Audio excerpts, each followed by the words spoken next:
নাম পরিবেশনকারীকে কয়েকজন ভাই অনেকগুলো টাকা উপহার দিয়েছে।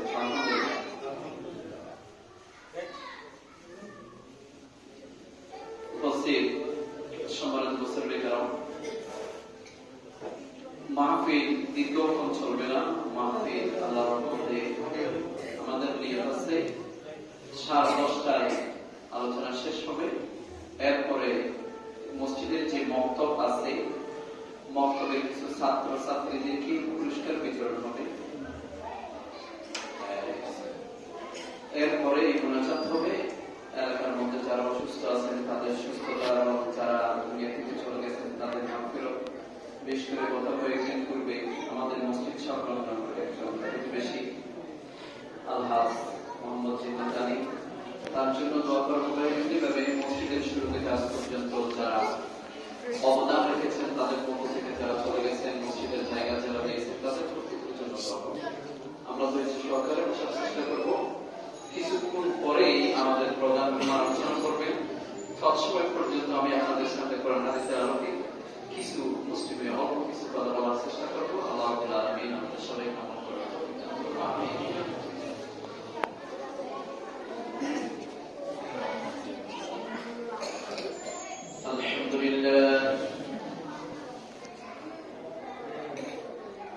আলহামদুলিল্লাহ নাহমাদুহু ওয়া নাস্তাঈনুহু ওয়া নাস্তাগফিরুহু ওয়া নু'মিনু বিহি ওয়া নাতাওয়াক্কালু আলাইহি ওয়া না'উযু বিল্লাহি মিন শুরুরি আনফুসিনা ওয়া মিন সাইয়্যাতি আ'মালিনা মান ইয়াহদিহিল্লাহু ফালা মুদিল্লা লাহু ওয়া মান يضلل فلن تجد له وليا مرشدا ونشهد أن لا إله إلا الله وحده لا شريك له ونشهد أن سيدنا إمامنا قدوتنا حبيبنا طبيبنا وطبيب أرواحنا ومولانا محمدا عبده ورسوله الذي أرسله بالحق بشيرا ونذيرا وداعيا إلى الله بإذنه وسراجا منيرا. وقد قال الله تعالى في كلامه المجيد وفرقانه الحميد. أعوذ بالله من الشيطان الرجيم. بسم الله الرحمن الرحيم.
ইউনিভার্সিটি বয়েজ ক্লাব কর্তৃক আয়োজিত পবিত্র ঈদ মিলাদুন নবী সাল্লাল্লাহু তাআলা আলাইহি ওয়াসাল্লাম মাহফিল 2020 আজকের মাহফিলের আলোচক প্রধান মেহমান হযরতুল আল্লাহ হাফেজ মাওলানা ফয়জুল মাহমুদ সাহেব এবং মাহফিলে উপস্থিত সম্মানিত মুসলিম کرام ব্রাদার মিল্লাত ইসলাম, আসসালামু আলাইকুম ওয়া রাহমাতুল্লাহি ওয়া বারাকাতুহু। আমি মাহফিলের শুরুতেই আমার আলোচনার শুরুতে সর্বপ্রথম সে সমস্ত ব্যক্তিদের মাগফিরাত কামনা করছি যে সমস্ত ব্যক্তিদের কারণে আজ এখানে ব্যস্ত পরিবেশ তৈরি হয়েছে।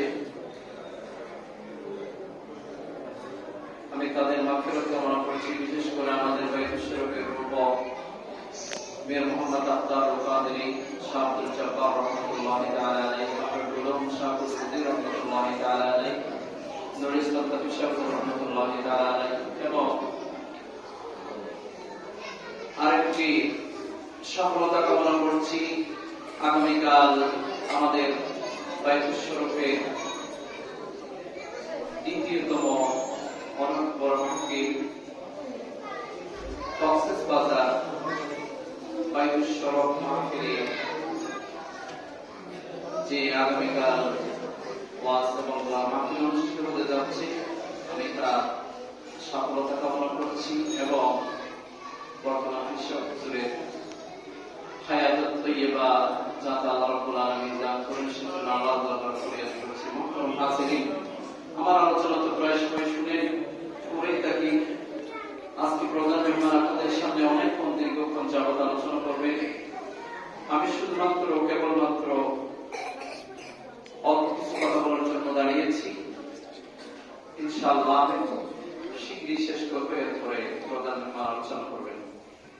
মুআজ্জাজ হাজিরিন, মহান রব্বুল ইজ্জত আল্লাহ সুবহানাহু ওয়া তাআলার দরবারে লাখ কোটি শুকর আদায় করছি, যিনি মহিয়ান গরিয়ান সর্বশক্তিমান, যিনি আমাদেরকে আজকের মাহফিলে আসার এবং বসার তৌফিক দান করেছেন। সেই রব্বে কারীমের দরবারে অবরচিত্তে সকল আদায় করি আলহামদুলিল্লাহ। লাখ কোটি তার চেয়ে অনেক আর অনেক বেশি দরুদ ও সালাম পেশ করছি سيدنا الشفيعنا مولانا مرجانا محمد المصطفى صلى الله عليه وسلم দরবারে, যাকে আল্লাহ রাব্বুল আলামিন সারা জাহানের জন্য রহমত হিসেবে প্রেরণ করেছেন। উপস্থিত সম্মানিত মুসলিম کرام, আমরা এমন নবীর উম্মত হয়েছি যেই নবীর শানে দরুদ পাঠ করলে পরে আল্লাহ রাব্বুল আলামিন ওই সমস্ত দরুদ পাঠকারী বান্দাদের গুনাহগুলোকে maaf করতেন। সুবহানাল্লাহ। ইমাম গাজ্জালী রাহমাতুল্লাহি তাআলা আলাইহি বর্ণনা করেন, তার বিখ্যাত কিতাব ইয়াহইয়া উলুমুদ্দিন কিতাবের মধ্যে বর্ণনা করেছেন একটি হাদিস এভাবে, যদি কোন বান্দা আল্লাহর হাবিবের শানে দরুদ পাঠ করে, আল্লাহ রাব্বুল আলামিন একজন ফেরেশতাকে নির্দেশ দেন আল্লাহর রহমতের নূরের যে দরিয়া রয়েছে সেই দরিয়ার মধ্যে ডুব দেওয়ার জন্য মুহূর্তের ভিতরে ওই ফেরেশতা ওই দরিয়ার মধ্যে ডুব দেন এবং তিনি সেখান থেকে উঠে তার পাখাগুলোকে নাড়া দেন এবং অনেক কালে অনেক জায়গায় অনেকগুলো পানি ছড়িয়ে ছিটিয়ে পড়ে। সেখান থেকে একজন করে ফেরেশতা সৃষ্টি হয়ে যায়। ওই ফেরেশতাগণ আল্লাহর দরবারে ফরিয়াদ করে, রব্বে কারীম, আপনি আমাদেরকে নির্দেশ দেন কি কাজ করব, আমাদের দায়িত্ব কি। তখন আল্লাহ রাব্বুল আলামিন ওই সমস্ত ফেরেশতাদেরকে নির্দেশ প্রদান করে, যে বান্দা আমার হাবিবের শানে দরুদ পাঠ করেছে কিয়ামত পর্যন্ত সেই বান্দার জন্য আমার দরবারে মাগফিরাত কামনা করতে থাকো। সুবহানাল্লাহ। এবং নবীর উম্মত আল্লাহ রাব্বুল আলামিন আমাদেরকে বানিয়েছেন। আবার দেখেন, যদি এই নবীর কোন উম্মত আল্লাহর শুকর আদায় করে, আল্লাহর শুকর গুজার করে, তাহলে আল্লাহ পাক করেছেন তার জন্য আমি আল্লাহ নিজে সব কিছুর ব্যাপারে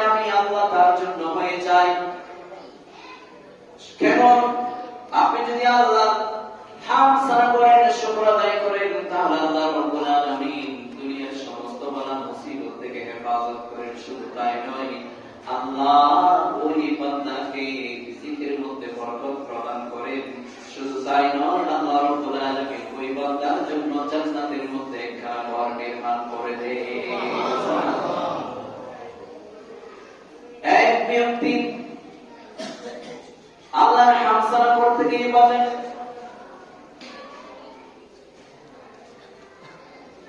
তিনি দীর্ঘক্ষণ যাবৎ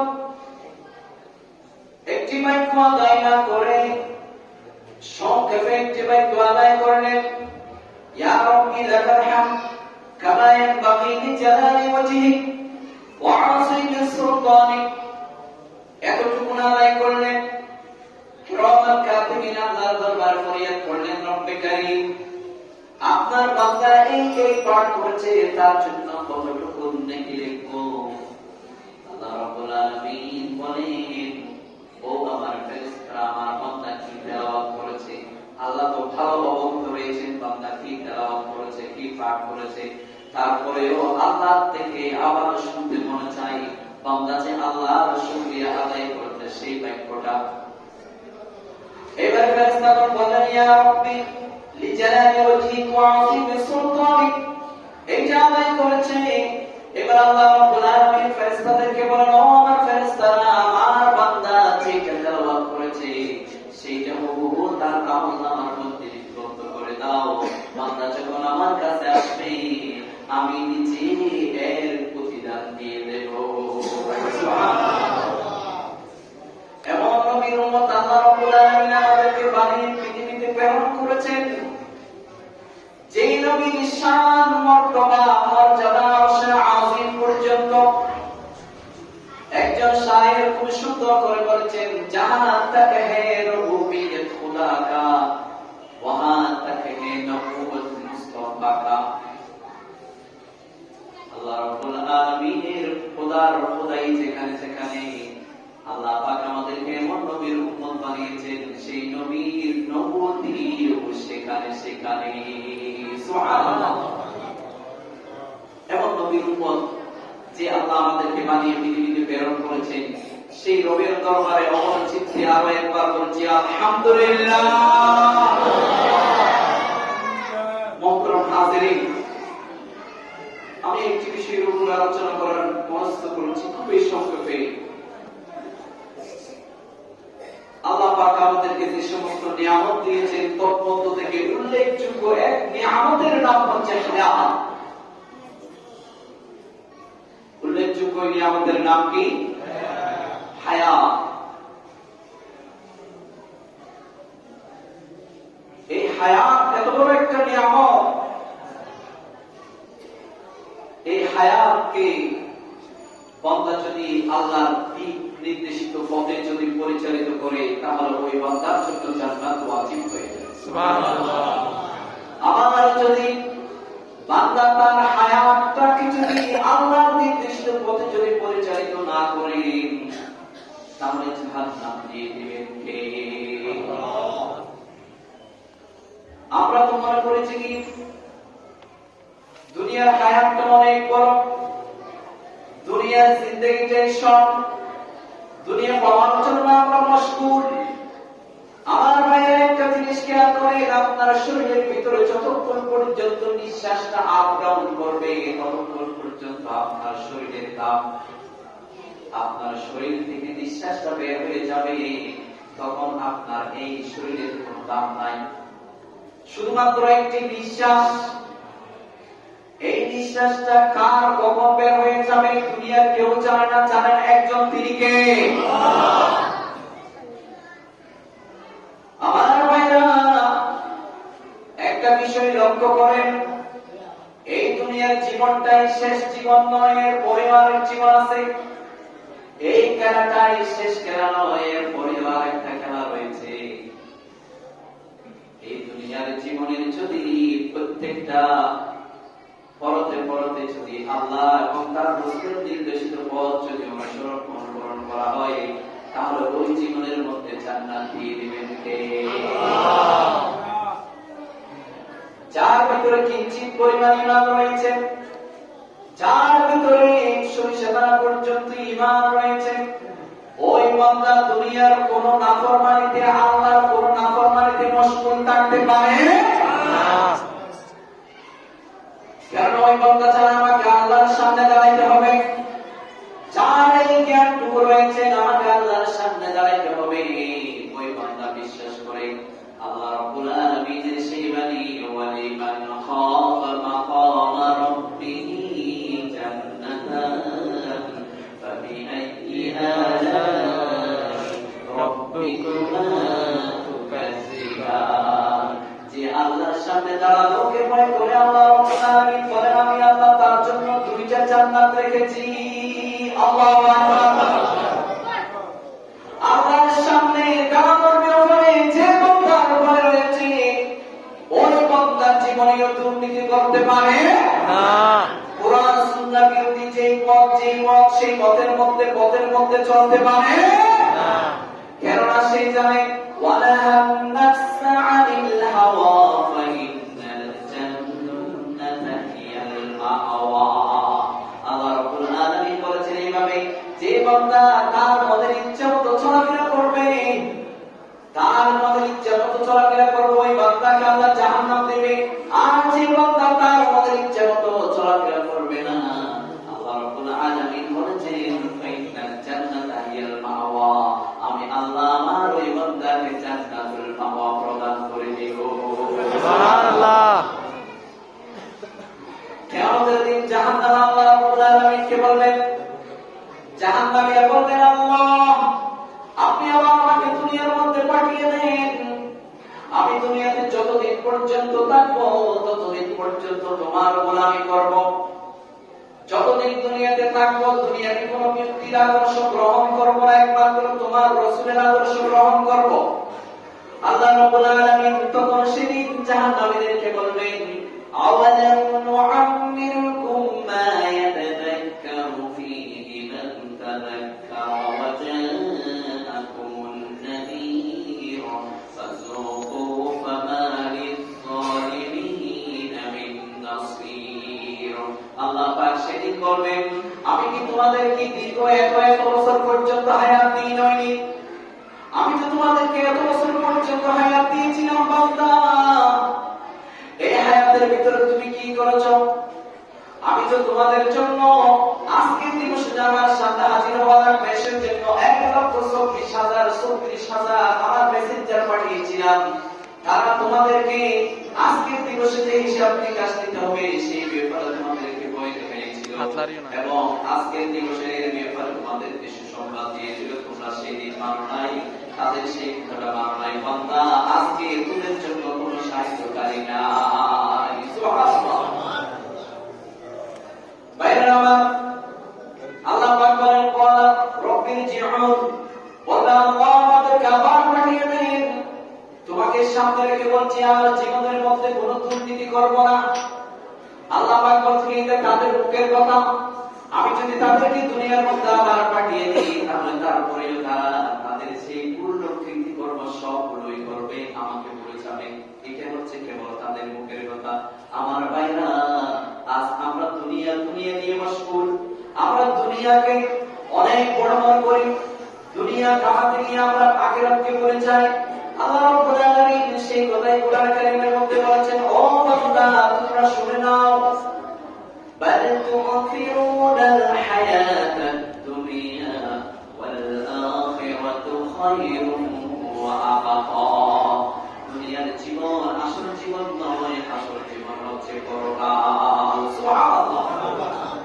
কিয়ামতের ময়দানটা একবার চিন্তা করে দেখেন, আপনার মাথার উপর যখন সূর্যটা এসে যাবে, সমস্ত কিয়ামতবাসী সেদিন বলবে, ইয়া নাফসি ইয়া নাফসি। আদম আলাইহিস সালাতু ওয়াস সালাম বলবেন, ইয়া নাফসি ইয়া নাফসি। ইব্রাহিম আলাইহিস সালাতু ওয়াস সালাম বলবেন, ইয়া নাফসি ইয়া নাফসি। ইয়াকুব আলাইহিস সালাতু ওয়াস সালাম যে কিনা তার সন্তানের জন্য কাঁদতে কাঁদতে চোখগুলোকে অন্ধ করে ফেলেছিলেন, সেই ইয়াকুব আলাইহিস সালাতু ওয়াস সালাম ইউসুফ আলাইহিস সালাতু ওয়াস সালাম দেখার পরে বলবে, ইয়া নাফসি ইয়া নাফসি, আল্লাহ আমাকে বাঁচাও, আমাকে বাঁচাও, আজকে আমার কি হবে? ভাইরা আমার, সেদিন আপনার বন্ধু বান্ধব, আপনার পরিজন, আপনার কেউ কারো হবে না। কেবলমাত্র যদি আপনার ঈমান এবং আমল এই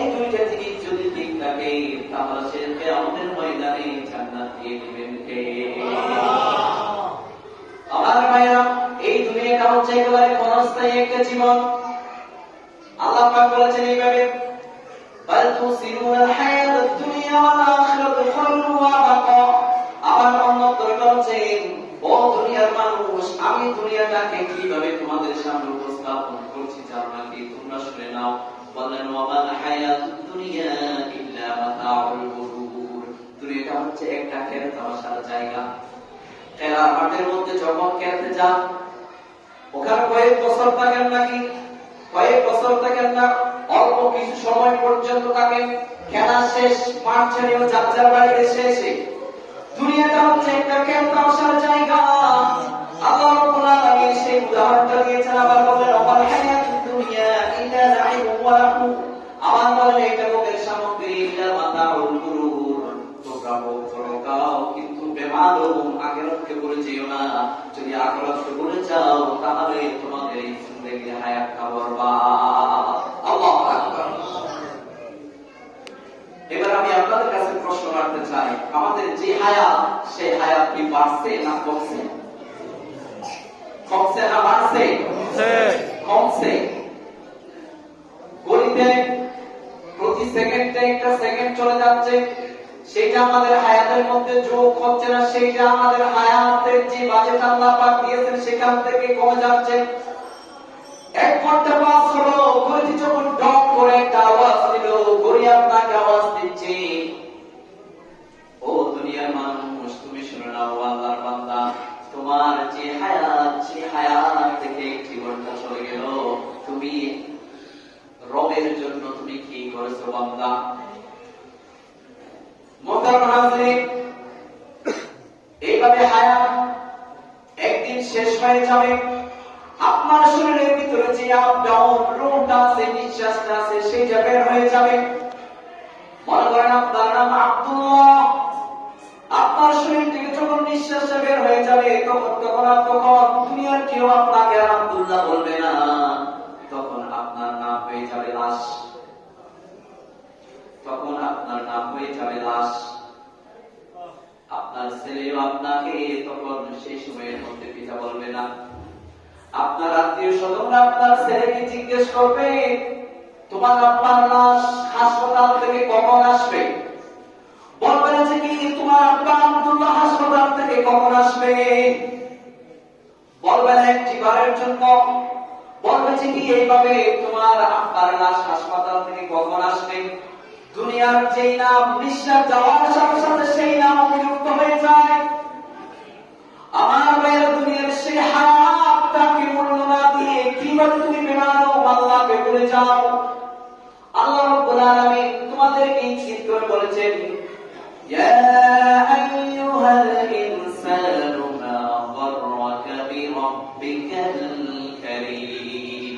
আল্লাহ বলেন, কিভাবে তোমরা তোমার রব থেকে তোমরা বেমান উদাসীন হয়ে গেছো, কিভাবে ফিরে গিয়েছো, কিভাবে ফিরে রয়েছো? তুমি কি চিন্তা করো না বান্দা, তোমার এই যে এত সুন্দর শরীর, দেহ, স্ট্রাকচার, এইটা দুনিয়ার কোন ইঞ্জিনিয়ার, কোন গভর্নর, কোন রাজনৈতিক নেতা কর্মী তোমার শরীরটাকে তৈরি করে নাই। তোমার এই শরীরটাকে তৈরি করেছি কেবলমাত্র আমি আল্লাহ। বান্দা কিভাবে বলে যাও আমাকে? আল্লাহ বারবার ডাক দিচ্ছে।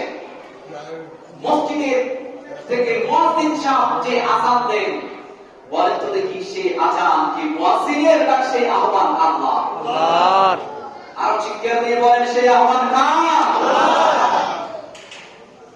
দোকানে বসা রয়েছেন, আল্লাহর ঘোষণা মসজিদের গাড়ি বের হয়ে আপনার কানের মধ্যে পৌঁছানো। মুয়াজ্জিন সাহেব ডাক দিলেন, হাইয়া আলাস সালাহ। ও ব্যবসায়ী, নামাজের দিকে আসো, নামাজের দিকে আসো। মুয়াজ্জিন আল্লাহর পক্ষ থেকে দ্বিতীয়বার আবার ডাক দিলেন, হাইয়া আলাল ফালাহ। কল্যাণের দিকে আসো, কল্যাণের দিকে আসো। তোমার এই ব্যবসা প্রতিষ্ঠান, তোমার এই হিসাব নিকাশ কতক্ষণ পর্যন্ত থাকবে? যতক্ষণ পর্যন্ত তোমার নিঃশ্বাসটা থাকবে।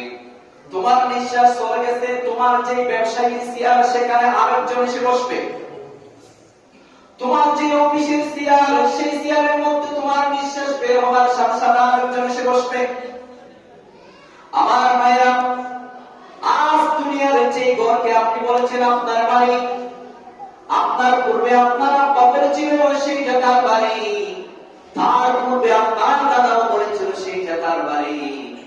দাদা চলে গেছে, বাবাও চলে গেছে, এখন আপনি আছেন, আপনি বলেছেন কি আপনার বাড়ি, কিন্তু আপনিও চলে যাবেন।